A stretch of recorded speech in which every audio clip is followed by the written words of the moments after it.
sur demander au nom de Jésus au Père et recevoir et lire les versets d'après et d'avant absolument, parce qu'il y a toujours un contexte autour.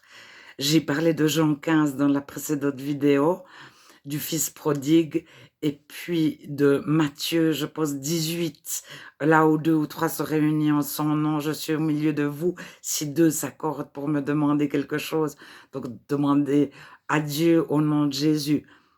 Alors, je voulais ajouter que de la plupart des Bibles, lorsque c'est de plusieurs évangiles, donc lorsqu'une notion, lorsqu'un verset, lorsqu'une chose qu'a dit Jésus se répète, généralement, vous avez de la marge, par exemple, si vous prenez Jean 15, demeurez, demeurez, demeurez, je ne vous appelle plus mes disciples, mais mes amis, tout ce que vous demandez au Père en mon nom, il vous le donne, afin que vous portiez du fruit, etc., etc. Donc, c'est le cep, les sarments, la vigne. Dans la marge, vous devez avoir les autres références. À côté du verset, demandez au Père en mon nom, donc au nom de Jésus, vous devez avoir, je ne sais pas moi, en tout petit Luc 3, 17 ou Acte 5, 18, etc.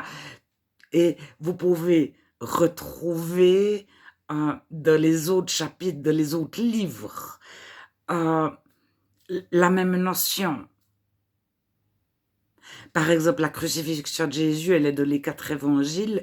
Et si vous la prenez dans Matthieu, en marge de votre Bible, vous avez en Jean 19, il y a la même chose, ou en Luc 20, je sais pas, 26, il y a la même chose, puis en Marc 16, il y a la même chose.